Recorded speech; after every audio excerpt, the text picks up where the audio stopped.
Yes guys, welcome back to another video. Welcome to the George Benson Football Channel. Tomorrow, Chelsea have got a Conference League final. So if you're expecting to see the preview, that is going to be going out later on today. In Chelsea news today, we're going to be talking about the story that Chelsea are looking to sign two strikers in this summer transfer window. That begs a lot of questions as to A, predominantly, who are they actually going to be?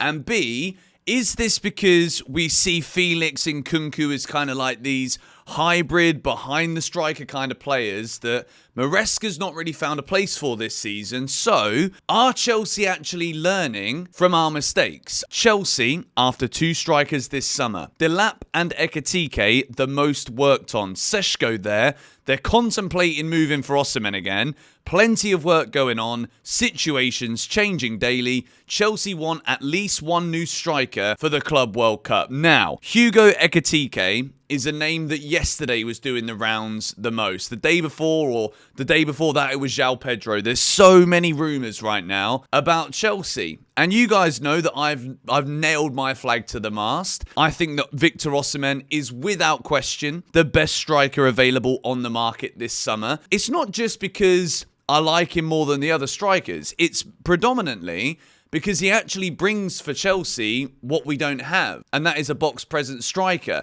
So I found a thread on X, okay, where we're going to break down Hugo Ekitike. And I've not done the work for this, but I've read through it, and everything that I've seen of Hugo Ekitike, I think Alexander has got the best. It's the best overall review of Hugo Ekitike's game. And as a result of reading this, I think you guys will be able to conclude the same things that I will from the bottom of this thread. So, there's a ton of hype around Ekitike for good reason. He's one of my favourite players to watch. That said, there is a danger of the hype getting out of control. Here are his strengths, weaknesses, and my verdict on the best team for him. So, this is like a 4-tweet thread that we're going to go through here. Hugo Ekitike is someone I've been following since he was at Reims. There he played in a front two often, and was an exciting yet raw striker in a counter-attacking side. So this is the early days of Hugo Ekitike's career. Would you say that Chelsea are a counter-attacking side that play with two strikers? Probably not. He then went to PSG, where Christophe Galtier misused him as a target man. As we'll discuss, that's not where Ekitike's strengths lie. After a miserable first season, being lumped balls and not doing much with them, he was given one Ligue 1 appearance under Luis Enrique before going to Frankfurt on loan in the second half of the 23-24 season. He's since signed there permanently. The biggest change, though, from PSG to Frankfurt that I personally believe to be the case is in Ekitike's physique.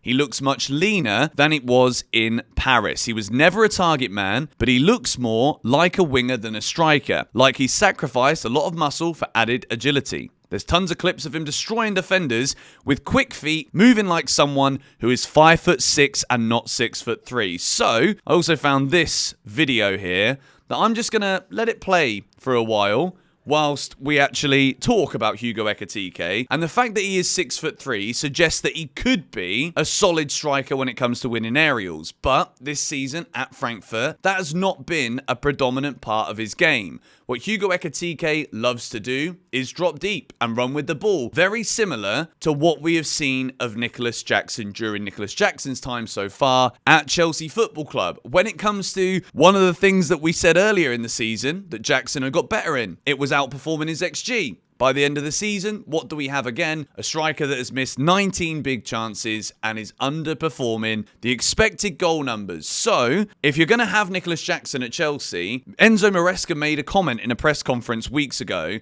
saying that he wished he had two Nicolas Jacksons. I don't actually think he means that, or does he? Because if he does want two Nicolas Jacksons, that would explain entirely why the man on your screen now is the striker that we are looking at. Hugo Ekitike is very similar to Nicolas Jackson, but I think if you put Nicolas Jackson in the Bundesliga, then I think Jackson might get 20 goals in a season as well, because the quality of the defending's not as good. Because the way that Chelsea struggle is against low block teams, guess what teams do against Chelsea? They play with a low block. So if they're going to keep playing with a low block, Hugo Ekitike really struggles with that, and we're going to go into it now. Hope you've enjoyed having some of the shots on in the background. These moments have come across a season that you could broadly split into two halves. He was playing with Omar Marmoush before Marmoush left Frankfurt for Man City. Ekitike is a striker who likes to avoid contact with defenders, makes runs into the channels, drops into wider areas, and as a lone nine, often drops off defenders to receive passes and link-up play. So this supports exactly what I just said about him being very similar to that of Nicolas Jackson. On top of that, he tends to create chances by spinning down the right and crossing in, tends to shoot by cutting in from the left, creating space for himself and getting a shot away, or receiving a cross at the near post or from a cutback. 13 goals and 4 assists would suggest everything is going well, and there are certainly a lot of good things we can talk about. The strengths. It's always good to start with positives, he says, so that Alex Hates Football crowd don't come for me immediately. I really like this guy's page, by the way, guys. You should go and check him out. Following on from the above, it's clear where the current form of Ekitike excels. Explosiveness and agility. He's someone who can get to top speed very, very quickly. Not only that, but he can lure defenders, tackles in and skip past them, running into spaces. He changes direction very easily and very fluidly. So when it comes to looking at why he would be a positive signing for Chelsea in this sense, Chelsea play 50-50 kind of matches. We play against teams that don't sit back and actually do want to come to Stamford Bridge and try and play. And in that case, we're talking about the big teams, the likes of your Liverpools, your Arsenals and whatnot. If you put Ekitike in a Chelsea team against those players or those teams, I think he does very well. But so many teams know how to frustrate Chelsea in a low block situation. So in this case, what we're reading here, I don't necessarily think that benefits Chelsea getting better in those situations. But anyway, this is why he's able to exploit space so well, as centre-backs will often try and get tight to him before he spins away with a flick or run in behind. Speaking of runs, Ekitike is a really positive, active runner. We've covered the runs into the channels, but there's also the runs to the near post, something he clearly has a preference for, as I would like to see him run to the back post a little more, but that's a minor issue. The main thing to take away is having Ekitike in your team means you'll have someone constantly looking to stretch defenses. There's something else you can guarantee with Ekitike in your side: unpredictability. Now, I don't know about you lot, right? Unpredictability? I don't necessarily think Chelsea need too much of that when it comes to the striker. We need a bit of predictability that the striker's going to be in the box and is actually able to get on the end of some of the crosses that we insist on putting into the box. That's just my top line thought on that. We'll go into more. During link-up play, the Frenchman loves to try first-time flicks to return the ball to teammates or disguise through balls between defenders. This is great when it comes to like link-up between someone like maybe a Cole Palmer or an Esteval cutting inside. This doesn't always come off, but I do think it's still a strength. When the tricks do come off, Ekitike can create a chance for someone from absolutely nothing. This is a positive, a big positive for Chelsea. We can see that we're trying the same thing, side-to-side passing. We're struggling to find that incisive through ball. And if Ekitike is able to play those little touches off of defenders because he's not inviting that pressure, he doesn't want to get into physical conflict with an opposing defender. If he does have that little air of, well, he can make a little touch, make a little movement, involve somebody else, then I like the sound of that.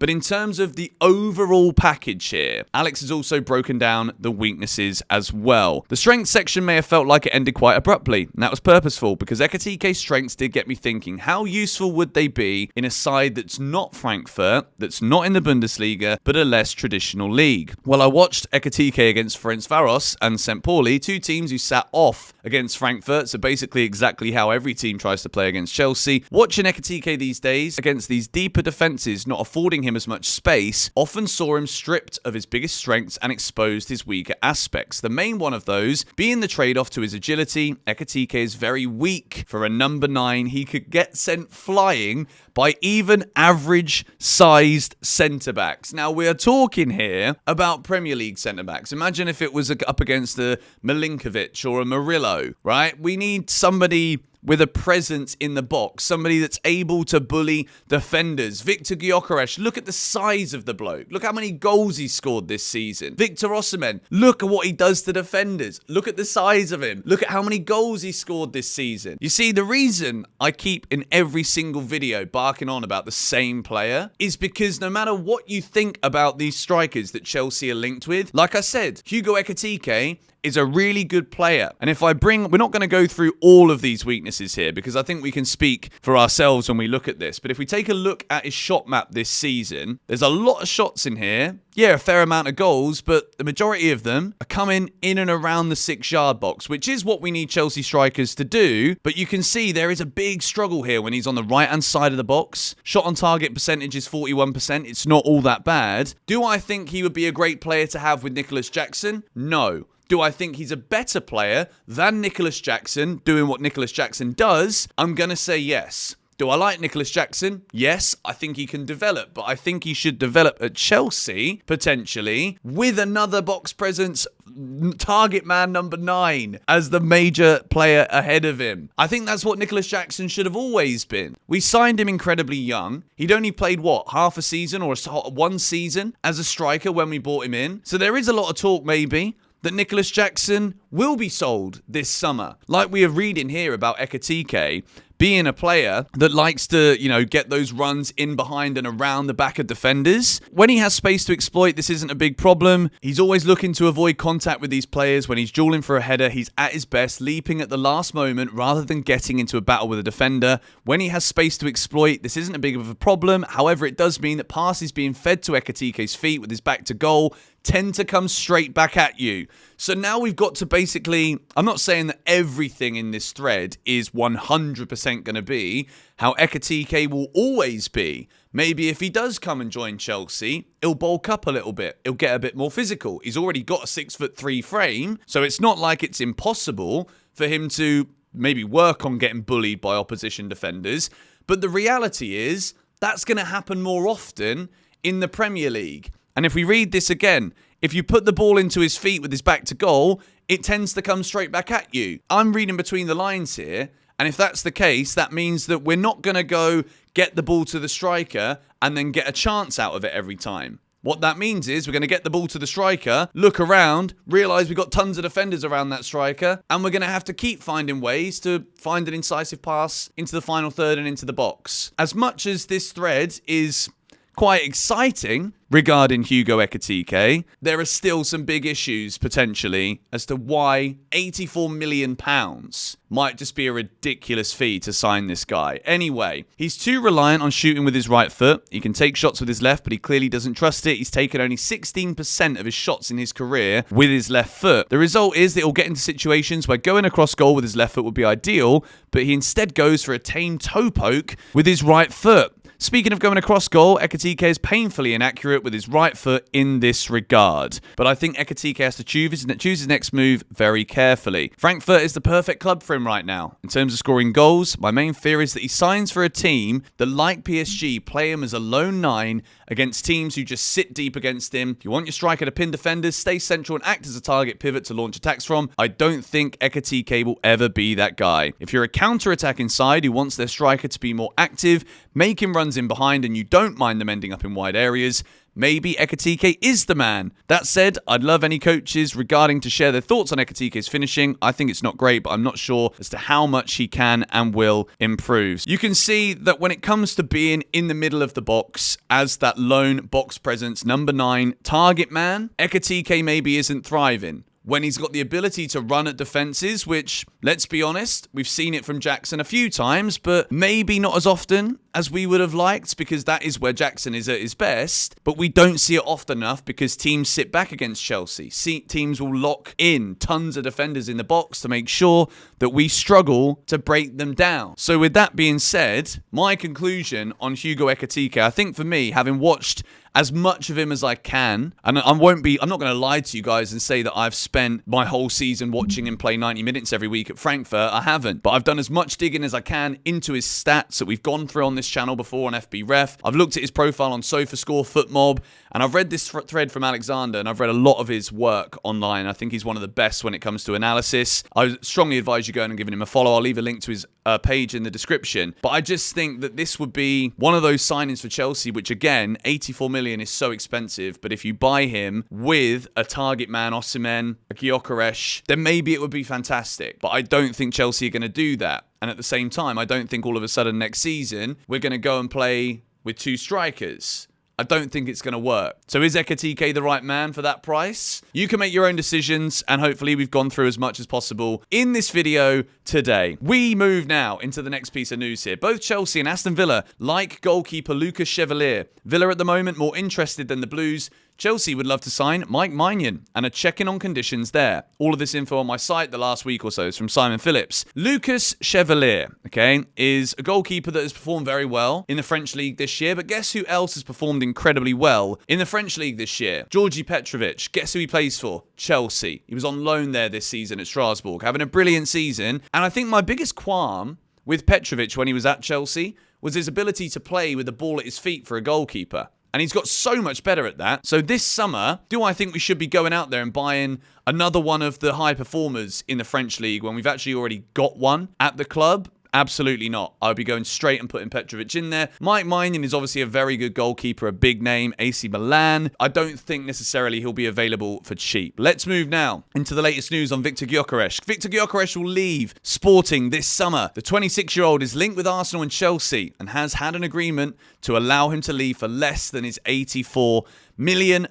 release clause. At the moment, right, we've spent the whole video today talking about Hugo Ekitike. When you've got the price tag that you've got on Ekitike, but you've got Gyökeres and Osimhen available for about £60 million, you're not going to see me sitting here saying Ekitike is a better option. I think I've broken down why maybe he's not the better option today. And I think he's a good player. And like I said, if you could get Ekitike with a Gyökeres or an Osimhen, it's not going to happen, I don't think, because I think that's going to cost you way too much money. And maybe he doesn't want to come and be the second choice striker. I think at the moment, based on the way that Chelsea are forced to play every game, we can all see it, right? We can all see what we desperately don't have or what we do need at this football club. We need someone who is a bully. Someone that is going, like, Gyökeres has got, what, 60 plus goals this season? And he's available for less than Hugo Ekitike? The wages, yeah, okay, they're going to be still quite high. There's big agent fees, apparently, when it comes to Viktor Gyökeres as well. I don't know, man. If we're talking about signing two strikers in this window, and if we open up this tweet again here,